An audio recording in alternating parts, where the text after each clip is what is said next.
தம்முடைய ஆவியின் பலத்தால் நம்மை இடைக்கட்டி வழி நடத்துகிறவரும் நம்மை வெற்றிக்கு நேராய் அழைத்து செல்லுகிறவரும் ஆகிய நம்முடைய இரட்சகரும் கர்த்தருமாகிய இயேசுவின் வல்லமையுள்ள நாமத்தினாலே உங்கள் ஒவ்வொருவரையும் வாழ்த்துகிறோம். ஆமேன். ஹல்லேலூயா, ஹல்லேலூயா. கர்த்தருடைய நாமம் மாத்திரமே மகிமைப்படுவதாக.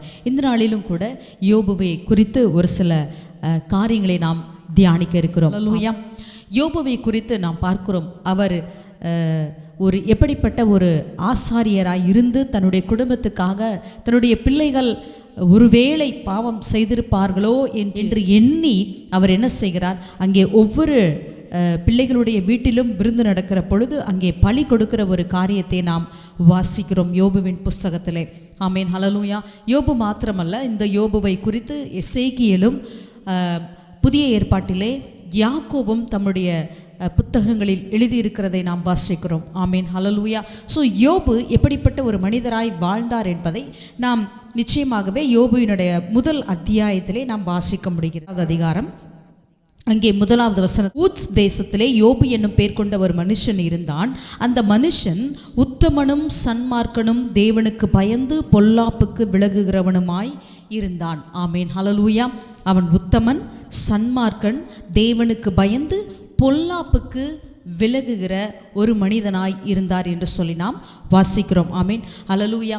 கர்த்தர் சாத்தானிடத்தில் பேசும்போது கூட கர்த்தர் சொல்லி வசனத்தில் கர்த்தர் சொல்கிறார், என் தாசனாகிய யோபின் மேல் கவனம் வைத்தாயோ, உத்தமனும் சன்மார்க்கனும் தேவனுக்கு பயந்து பொல்லாப்புக்கு விலகுகிறவனும் ஆகிய அவனை போல பூமியில் ஒருவனும் இல்லை என்று தேவன்தாமே சாட்சி கொடுக்கிற அத்துணை ஒரு நல்ல ஒரு ஆவிக்குரிய மனிதன் தான் இந்த யோபு. ஆமீன். ஹல்லேலூயா. இன்னும் பார்க்க வேண்டும் என்று சொன்னால் நாம் இந்த யோபுவினுடைய காரியங்களை குறித்து 29வது அதிகாரத்திலே இன்னும் அதிகமாய் நம்மால் வாசிக்க முடிகிறது. ஆமீன். ஹல்லேலூயா. கர்த்தர் பெரியவராயிருக்கிறார். ஆமீன். ஸோ இங்கே நம்ம என்ன பார்க்குறோன்னு சொன்னால், அந்த நாட்கள் கிட்டத்தட்ட 2500வது வருஷத்திலே வாழ்ந்த யோபு தன்னுடைய வாழ்க்கையிலே அவருக்கென்று வேத புத்தகம் எழுதி கொடுக்கப்படவில்லை, இன்னும் வேதம் அருளப்படவில்லை, ஆவியானவர் வந்து அங்கே பூமியிலே நிரந்தரமாக தங்கி வாசம் பண்ணினார் என்றும் இல்லை. ஆனால் அப்படிப்பட்ட காலத்திலேயே யோபு எத்தனை நீதிமானும் உத்தமனும் சன்மார்க்கனும் தேவனுக்கு பயந்த ஒரு மனுஷனுமாய் வாழ்ந்தார் என்பதை வாசிக்கிற பொழுது எத்துணை ஒரு ஆச்சரியமான ஒரு காரியமாக இருக்கிறது. ஆமீன். தேவனே சொல்கிறார், என்ன சொல்றார், யோபுவை போல ஒரு மனிதன் பூமியில் இல்லை என்று சொல்லி. ஆமீன். ஹல்லேலூயா. இந்த யோபுவின் வாழ்க்கையில் வேறு என்னென்ன காரியங்கள் அப்படியாக காணப்பட்டது என்று நாம் வாசிக்கலாம். 29வது அதிகாரம் 1வது வசனத்திலிருந்து 5வது வசனத்தை 5 வசனங்களை நாம் வாசிக்கிற பொழுது, பின்னும் யோபு தன் பிரசங்க வாக்கியத்தை தொடர்ந்து சொன்னது, சென்று போன மாதங்களிலும் தேவன் என்னை காப்பாற்றி வந்த நாட்களிலும் எனக்கு உண்டாயிருந்த சீர் இப்பொழுது இருந்தால் நலமாயிருக்கும். ஆமீன். 2வது வசனத்தில் சொல்றார், சென்று போன நாட்களிலும் சென்று போன மாதங்களிலும் தேவன் என்னை காப்பாற்றி வந்த நாட்களிலும் எனக்கு உண்டாயிருந்த சீர் இப்பொழுது இருந்தால் நலமாயிருக்கும். ஆமீன். ஹல்லேலூயா. இப்பொழுது யோபுவினுடைய சூழ்நிலை என்ன? அவர் அப்படியாக எல்லாவற்றையும் இழந்தவராய், தன்னுடைய செல்வம், தன்னுடைய பிள்ளைகள், தன்னுடைய வீடு எல்லாவற்றையும் இழந்தவராய், இப்போ உடல் முழுவதும் பருக்களினால் பாதிக்கப்பட்டவராய், தன் உடல் முழுவதும் ஓட்டை எடுத்து அவர் அப்படியாக அரித்து கொண்டிருக்கிற இந்த அப்படிப்பட்ட ஒரு சூழ்நிலையிலே இங்கே யோபு என்ன சொல்றார், சென்று போன மாதங்களிலும் தேவன் என்னை காப்பாற்றி வந்த நாட்களிலும். ஆமேன். ஹல்லேலூயா. ஹல்லேலூயா. கர்த்தருக்கு பிரியமானவர்களே, யோபுவுக்கு நன்றாக புரிந்துவிட்டது, இப்பொழுது என்னை கர்த்தர் காப்பாற்றவில்லை, முந்தின நாட்களில் பிந்தைய மாதங்களில் கர்த்தர் என்னோடு இருந்தார், என்னை காப்பாற்றி வந்தார், நான் உன்னதமானவருடைய மறைவில் இருந்தேன், சர்வ வல்லவருடைய செட்டைகளின் கீழ் அடைக்கலமாய் இருந்தேன் என்று சொல்லி அவருக்கு நன்றாய் ஒரு புரிதல் இருந்திருக்கிறதை நம்மால் காண முடிகிறது. ஆமேன். நாம் சிம்சோனை குறித்து வாசிக்கிற பொழுது, சிம்சோனிடத்தில் பரிசுத்த ஆவியானவர் அப்பப்போ வருகிறார், பெரிய காரியங்களை செய்கிறார், பெரிய அவரால் கூடாதது ஒன்றுமல்ல, சிங்கத்தின் வாயை பிளக்கிறாரு, 300 நரிகளை பிடித்து 2 கட்டி அதன் வாள்களிலே தீப்பந்தத்தை வைத்து அப்படியாக பெலிஸ்தருடைய பாளையத்திலே துரத்து விடுகிறார். எத்தனை பெரிய கதவுகளை பெயர்த்து கொண்டு அவரே வருகிறார். இப்படி அநேக காரியங்களை நாம் வாசித்து கொண்டே இருக்கிறோம். ஆனால் அப்படிப்பட்ட அந்த சிம்சோனுக்கு ஆவியானவர் அவரிடத்தில் இப்பொழுது இல்லை என்ற காரியம் அவருடைய கடைசி நாட்களிலே அவருக்கு புரியவே இல்லை. ஆமென். அவருக்கு தெரியல, ஆவியானவர் என்னிடத்திலிருந்து எடுத்து போய்விட்டார் என்று சொல்லி அவருக்கு புரியவில்லை. அதனால தான் வாசிக்கிறோம், எப்பொழுதும் போல அவன் அப்படியே எழுந்தான் என்று சொல்லி. அப்போ அவன் பெலிஸ்தருடைய கைகளிலே அகப்பட்டு போனதை நம்மால் வாசிக்கிறோம். கர்த்தருக்கு பிரியமானவர்களே, ஆனால் இங்கே யோபுவை நாம் பார்க்கும் பொழுது யோபுவுக்கு நல்ல ஒரு புரிதல் இருந்தது. ஆவிக்குரிய அந்த டிசர்னிங் ஸ்பிரிட், ஆவிக்குரிய காரியங்களை புரிந்து கொள்ளுகிற ஒரு வரம் அவரிடத்தில் இருந்ததை நம்மால் காண முடிகிறது. அவர் சொல்றார், என்ன சொல்றாரு, சென்று போன மாதங்களிலும் தேவன் என்னை காப்பாற்றி வந்த நாட்களிலும் இப்போ என்ன தேவன் காப்பாற்றலை அப்படின்ற ஒரு காரியத்தை அவர் புரிந்து வைத்திருந்தார். ஆமீன். அதற்காக அவர் ஏன்னு கேட்கல, ஆனால் இப்போ நான் தேவனுடைய பாதுகாப்பில் இல்லை அப்படின்ற ஒரு காரியம் அவருக்கு புரிந்திருந்தது. இன்றைக்கும் நாம் அநேக வேளைகளிலே ஏமாந்து போகிற ஒரு காரியம் என்னவென்று சொன்னால், அநேக வேளைகளிலே பாவத்தினாலோ இல்லை ஒரு வேளை யோபுவை போல நாம் சோதிக்கப்படுகிற ஒரு சோதனையில் காணப்பட்டாலோ நம்மால் அதை புரிந்து கொள்ளுகிற நம்முடைய ஆவிக்குரிய நிலைமை என்ன என்பதை நாம் புரிந்து கொள்ளுகிறவர்களாய் காணப்பட வேண்டும். ஆமீன். ஹல்லேலூயா. இப்பொழுது கர்த்தர் நம்மை விட்டு விலகுவதும் இல்லை, நம்மை கைவிடுவதும் இல்லை. அவருடைய பலத்த கரத்துக்குள்ளாக நாம் அடங்கி இருக்கிறோமா இல்லையா என்பதை நாம் அறிந்து கொள்வது நமக்கு நலம். ஆமென். ஹல்லேலூயா. இப்பெல்லாம் கர்த்தர் தன்னுடைய கரத்தை எடுக்கிறதில்ல, நாமவே என்ன செஞ்சிடறோம், அநேக வேளையில் கர்த்தருடைய கரத்திலிருந்து நாமளே வெளியே வந்துடும். ஆனால் அது நமக்கு தெரிவதே இல்லை.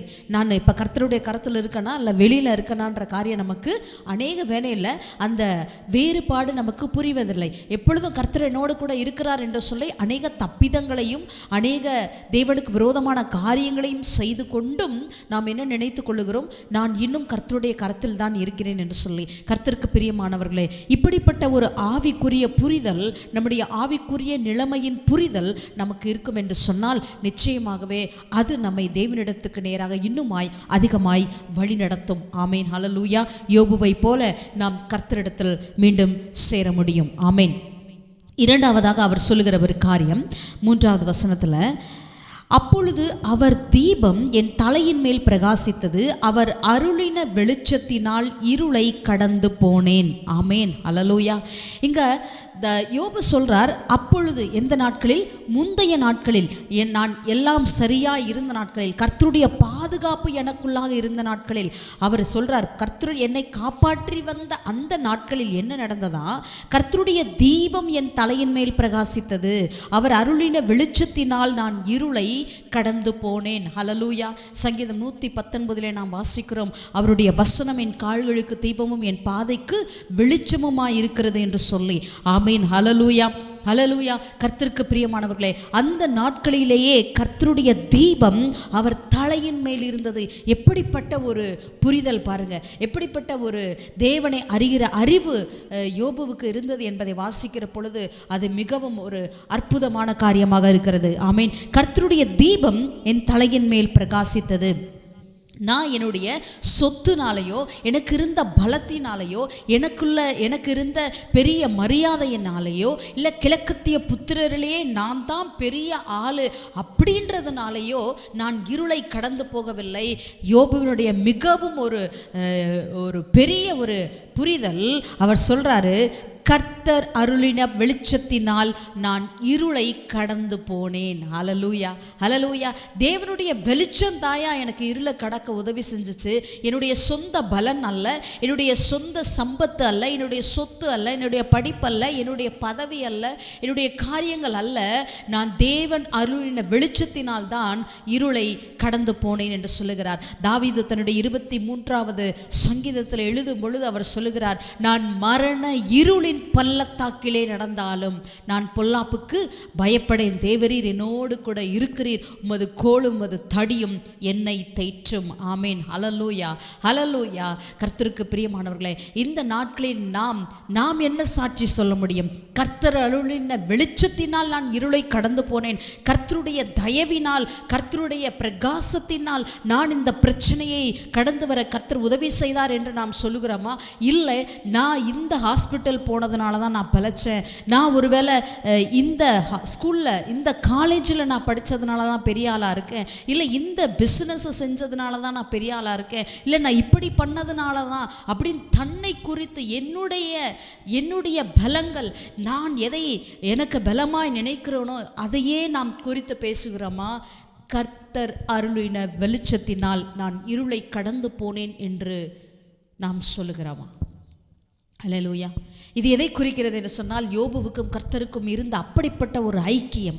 யோபுவும் கர்த்தரிடமாய் இயேசு சொல்லுகிறார் அல்லவா, நானும் பிதாவும் ஒன்றாய் இருக்கிறது போல அப்படி என்று சொல்லி யோவான் 17வது அதிகாரத்தில் நாம் வாசிக்கிறோம், அந்த ஆசாரிய ஜெபத்திலே. அதே போல நாமும் தேவனும் ஒன்றாய் இருக்கிறோம். அந்த ஐக்கியம், அந்த ஒரு ஃபெல்லோஷிப் இன்று நமக்கும் தேவனுக்குமா எப்படி காணப்படுகிறது?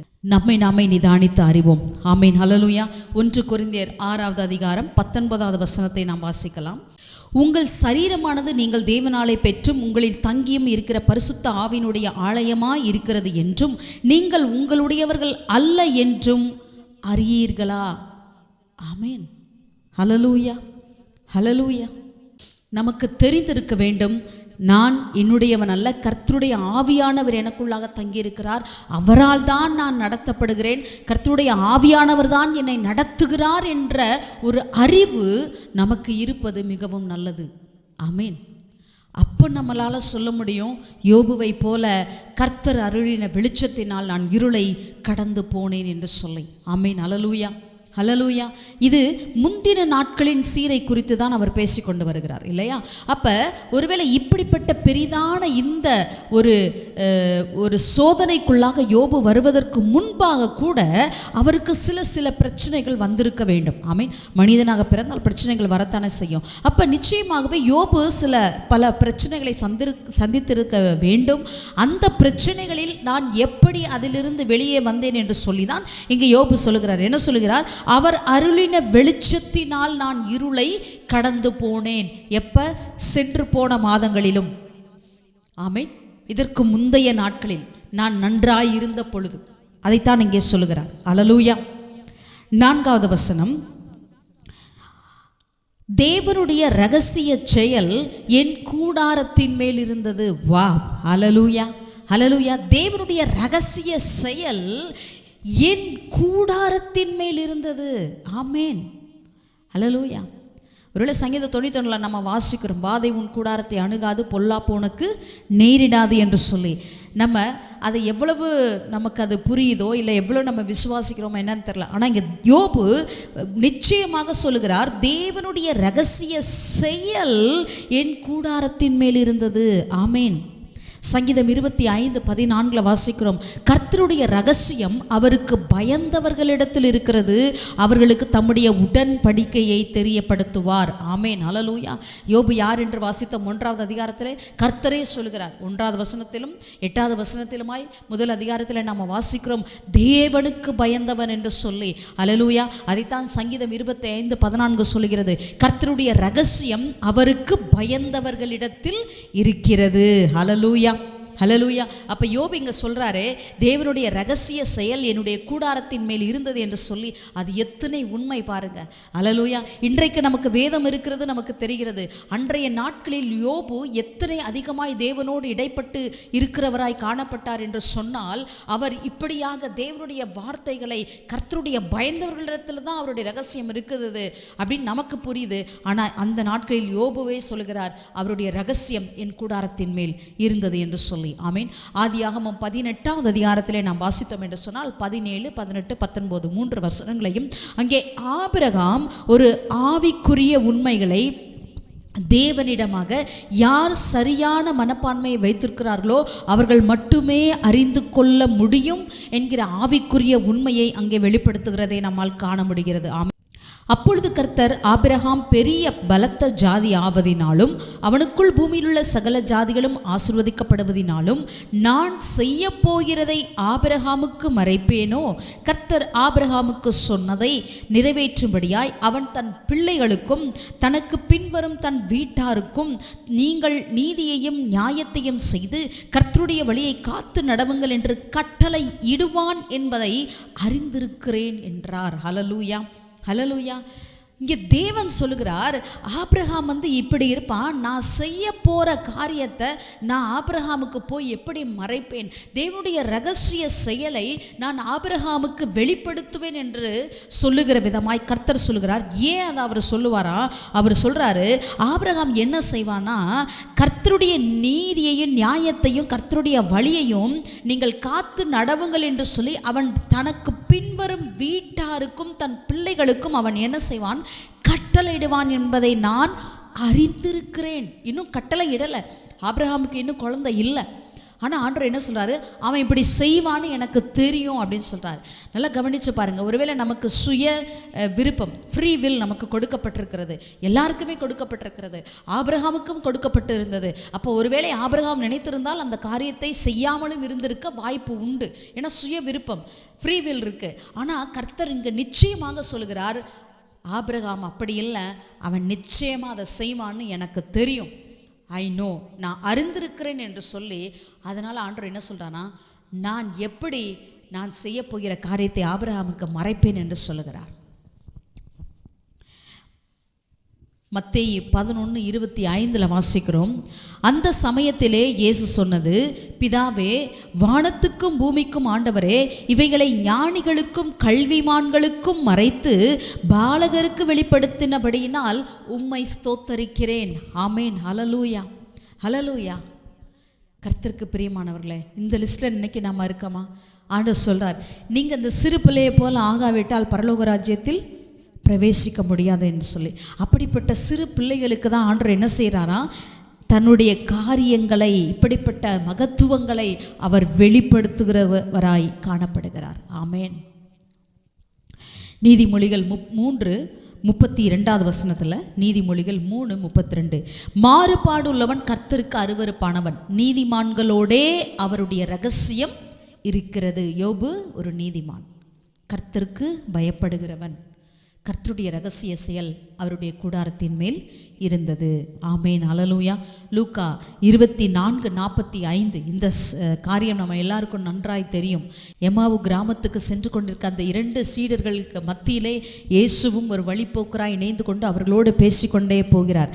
அப்போ அங்கே வசனம் சொல்லுகிறது, வேத வாக்கியங்களை அறிந்து கொள்ளும்படி அவர்களுடைய மனதை அவர் திறந்து அவர்களை நோக்கி.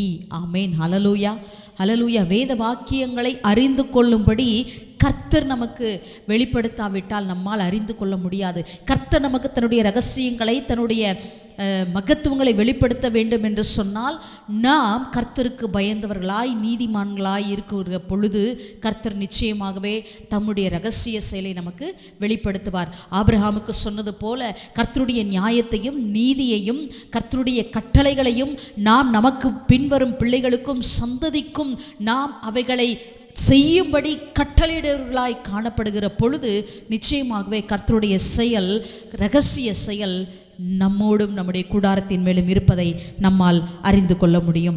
ஆமேன், ஹல்லேலூயா. 1 கொரிந்தியர் 2 அதிகாரம் 11-14 வரை நாம் வாசிக்கலாம். மனுஷனில் உள்ள ஆவியே அன்றி மனுஷரில் எவன் மனுஷனுக்குரியவைகளை அறிவான்?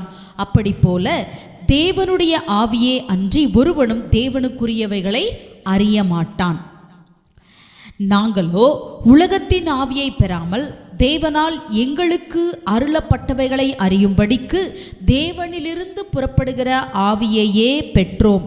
அவைகளை நாங்கள் மனுஷ ஞானம் போதிக்கிற வார்த்தைகளாலே பேசாமல் பரிசுத்த ஆவி போதிக்கிற வார்த்தைகளாலே பேசி ஆவிக்குரியவைகளை ஆவிக்குரியவைகளோடே சம்பந்தப்படுத்தி காண்பிக்கிறோம்.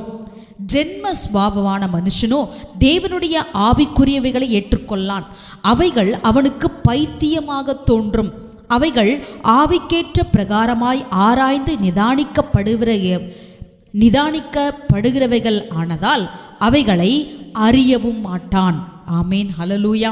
ஒருவேளை தேவனுடைய காரியங்கள் நமக்கு புரியாதவைகளாய் காணப்படும் என்று சொன்னால் நாம் இன்னும் கர்த்தருக்கு ஏற்றவர்களாய் இல்லை. நம்முடைய ஆவியில் இன்னும் கர்த்தரோடு கூட நம்ம ஒரு மனதோடு கர்த்தரோடு அந்த ஒரு ஃபெல்லோஷிப்பில் நாம் இல்லை என்று தான் அர்த்தம். ஆமீன்.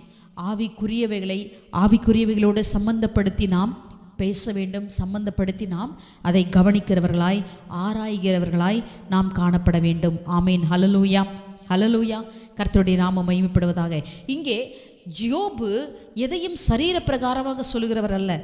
ஒருவேளை இந்த வசனத்தை நம்ம வாசித்தோம்னு சொன்னால் 2 கொரிந்தியர் 10வது அதிகாரம் 3:4 இப்படியாக பவுல் சொல்கிறார், நாங்கள் மாம்சத்தில் நடக்கிறவர்களாய் இருந்தும் மாம்சத்தின்படி போர் செய்கிறவர்கள் அல்ல. நாங்கள் மாம்சத்தில் நடக்கிறவர்களாய் இருந்தும் மாம்சத்தின்படி போர் செய்கிறவர்கள் அல்ல. எங்களுடைய போராயுதங்கள் மாம்சத்துக்கு ஏற்றவர்களாய் இராமல் அரண்களை நிர்மூலமாக்குகிறதற்கு தேவ பலம் உள்ளவைகளாய் இருக்கிறது. அல்லேலூயா. நம்மளால சொல்ல முடியுமா? தேவ பலம் எனக்கு இருக்கு. கர்த்தர் நம்மோடு இடைப்படுவாராக. ஆமென், அல்லேலூயா. கர்த்தருடைய நாமம் மகிமைப்படுவதாக. ஓகே, 5வது வசனம் திரும்ப யோபுக்கு நேராக திருப்பிக் கொள்வோம். யோபு 29வது அதிகாரம் 5வது வசனம். அப்பொழுது சர்வ வல்லவர் என்னோடு இருந்தார், என் பிள்ளைகள் என்னை சூழ்ந்திருந்தார்கள். ஆமேன். அப்பொழுது சர்வ வல்லவர் என்னோடு இருந்தார். ஆமேன், ஹல்லேலூயா. யோபுவினுடைய அந்த வெளிப்பாடுதல் கர்த்தரை எப்படி பார்க்கிறார்? அவர் சர்வ வல்லவராக, எல் ஷடாயாக பார்க்கிறார். எல்லாவற்றுக்கும் அவர் எனக்கு போதுமானவர், எதற்கும் எனக்கு வேறு யாரும் தேவையில்லை என்று சொல்லி எனக்கு என்னவோ எல்லாவற்றுக்குமே என் தேவன் மாத்திரம் எனக்கு போதுமானவர். அவர் சர்வ வல்லமையுடையவர். ஆமேன், ஹல்லேலூயா. இந்த சர்வ வல்லவர் என்கிற வார்த்தையை யோபு தன்னுடைய புஸ்தகத்திலே அடிக்கடி பயன்படுத்துகிறார். பார்க்கும் பொழுது சொல்கிறாங்க, ஸ்காலர்ஸ் சொல்கிறாங்க, இந்த சர்வ வல்லவர் என்கிற வார்த்தை இது யார் பயன்படுத்தினது? ஆபிரகாம் பயன்படுத்தினார், ஈசாக்கு, யாக்கோபு அவர்கள் பயன்படுத்தினார்கள். ஆனால் இந்த புஸ்தகத்தில் தான், வேதத்தில் மற்ற புஸ்தகங்களில் காணப்படுகிற இந்த சர்வ வல்லவர் என்கிற பதம் மற்ற எல்லா புஸ்தகங்களை காட்டிலும் யோபுவின் புஸ்தகத்தில் தான் அதிகமாய் பயன்படுத்தப்பட்டிருக்கிறது என்று சொல்லி. ஆமேன், ஹல்லேலூயா. நான் இப்படியாக விசுவாசிக்கிறேன். யோபுடைய 42வது அதிகாரத்தில் யோபு 42 2வது வசனத்தை வாசிச்சோம் சொன்னோம்னா, அங்கே யோபு என்ன சொல்கிறான்னு பாருங்கள். அவர் எத்துணை அதிகமாய் சர்வ வல்லவர் என்பதை அவர் அறிந்திருப்பார் என்று சொன்னால், தேவன் சர்வ வல்லமையின் தேவன் என்பதை அவர் அனுபவித்தவராய், அப்படிப்பட்ட ஒரு பெரிதான வெளிச்சத்தை பெற்றுக்கொண்டவராய் அவர் இங்கே சொல்லுகிறார், தேவரீர் சகலத்தையும் செய்ய வல்லவர், நீர் செய்ய நினைத்தது தடைப்படாது என்பதை அறிந்து இருக்கிறேன். I know. Hallelujah, hallelujah. நம்மளால் சொல்ல முடியுமா? தேவரீர் சகலத்தையும் செய்ய நீர் வல்லவர், நீர் செய்ய நினைத்தது தடைப்படாது என்பதை அறிந்திருக்கிறேன். ஆமென். இங்கே திரும்ப 29வது அதிகாரத்தில் 5வது வசனத்தில், அப்பொழுது சர்வ வல்லவர் என்னோடு இருந்தார். Amen. Immanuel, God is with us. தேவன் என்னோடு இருக்க முடியும் என்கிற சத்தியம் இல்லாத நாட்கள் இப்போ நம்மளுக்கு புரியுது. இயேசு கிறிஸ்து இந்த மண்ணில் நமக்காக பிறந்து வளர்ந்து மத்தேயு 1வது அதிகாரத்தில் நம்ம வாசிக்கிறோம், இம்மானுவேல், தேவன் நம்மோடு இருக்கிறார் என்பது நமக்கு புரியுது. அது ஒன்றும் பெரியசா நமக்கு தெரியறதில்லை. ஏன்னா அதை நம்ம சொல்லி சொல்லி கேட்டு தேவன் என்னோடு இருக்கார், எனக்குள்ளே இருக்கிறார், எனக்குள்ளே வாழ்கிறாருன்னு சொல்லிட்டு. ஆனால் அப்படிப்பட்ட எந்த ஒரு வேத ஞானமும் இல்லாத நாட்களில் யோபு சொல்கிறார், சர்வ வல்லவர் என்னோடு இருந்தார். ஆமென். God with us. கிறிஸ்து பிறப்பதற்கு முன்பாக 2500 வருஷங்களுக்கு முன் அவர் சொல்றார், தேவன் என்னோடு இருந்தார், சர்வ வல்லவர் என்னோடு இருந்தார். ஆமென், ஹல்லேலூயா, ஹல்லேலூயா. எல் ஷடாய், ஆல் சஃபிஷியன்ட், சாட்டிஸ்ஃபையர், என்ரிச்சர், நரிஷர், அவர் என்னோடு கூட இருக்கிறார் என்று சொல்லி அவர் சொல்லுகிறார். ஆமென், ஹல்லேலூயா, ஹல்லேலூயா. கர்த்தர் பெரியவர். ஆமென். நம்ம அழகா பாட்டு பாடலாம், இயேசு என் கூட இருக்கார், எனக்குள்ளே வாழ்கிறார், என்னோடு நடக்கிறார், எல்லாம் சொல்லலாம், ஆனால் உண்மையாக நம்ம அதை அனுபவிக்கிறோமா? அது மாத்திரமல்ல, அவர் அதோடு கூட இன்னொரு வார்த்தையை சொல்கிறார். சர்வ வல்லவர் என்னோடு இருந்தார், என் பிள்ளைகள் என்னை சூழ்ந்திருந்தார்கள். ஆமேன். சர்வ வல்லவர் என்னோடு இருக்கும் பொழுது என்னுடைய இன்னொரு ஆசீர்வாதம் என்னவென்று சொன்னால், என் பிள்ளைகள் என்னை சூழ்ந்திருப்பார்கள். ஆமேன். அல்லேலூயா. சங்கீதம் 144:12 வசனம் இப்படியாக இருக்கிறது. அப்பொழுது எங்கள் குமாரர் இளமையில் ஓங்கி வளருகிற விருட்ச கன்றுகளைப் போலவும் எங்கள் குமாரத்திகள் சித்திரம் தீர்ந்த அரமனை மூளை கற்களைப் போலவும் இருப்பார்கள். ஆமேன். ஹல்லேலூயா. சங்கீதம் 128:3 வசனம், என் பிள்ளைகள் என் பந்தியை சுற்றிலும் ஒலிவ மர கன்றுகளைப் போல இருப்பார்கள். ஆமேன். ஹல்லேலூயா. ஹல்லேலூயா. சர்வ வல்லவர் என்னோடு இருப்பார் என்று சொன்னால் நம்முடைய பிள்ளைகளை குறித்த ஆதான ஆசீர்வாதம் இதுதான். ஆமேன். ஹல்லேலூயா. யோபு இதையும் நன்றாக அறிந்திருந்தார். ஆமேன். நம்முடைய ஆவிக்குரிய நிலைமை, கர்த்தரோடு கூட இருக்கிற ஐக்கியம், கர்த்தரை நான் யார் என்று ஒவ்வொரு நாளும் அறிந்து நடக்கிற காரியம் நம்மோடு கூட இருக்கும் என்று சொன்னால் நிச்சயமாகவே நம்முடைய பிள்ளைகள் கர்த்தர் ஒரு பெரிய ஆசீர்வாதமாக அவர்களை நமக்கு வைப்பார். ஒலிவ மர கன்றுகளைப் போல, பலவான் கையுள்ள அம்புகளுக்கு ஒப்பாக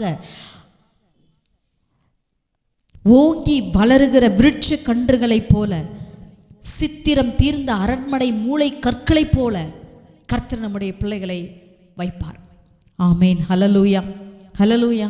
கர்த்தருக்கு பிரியமானவர்களே, இந்த 5 வசனங்களின் மூலமாக ஒரு எப்படிப்பட்ட ஒரு ஆவிக்குரிய வாழ்க்கை, கர்த்தரை ஒவ்வொரு நாளும் அனுபவித்து, கர்த்தரை அறிந்து, கர்த்தர் என்னோடு கூட இருக்கிறார், அவர் என்னை பாதுகாத்து கொண்டிருக்கிறார், அவருடைய வெளிச்சத்தினால தான் நான் இருளை கடந்து போனேன், என்னுடைய கூடாரத்தின் மேலே கர்த்தருடைய ரகசிய செயல் இருக்கிறது, சர்வ வல்லவர் என்னோடு இருக்கிறார் என்று சொல்லி அவர் ஒவ்வொரு வசனத்திலும் கர்த்தரை எப்படியாய் அனுபவித்து வாழ்ந்திருக்கிறார் என்பதை இந்த வசனங்களின் மூலமாக நம்மால் அறிந்து கொள்ள முடிகிறது.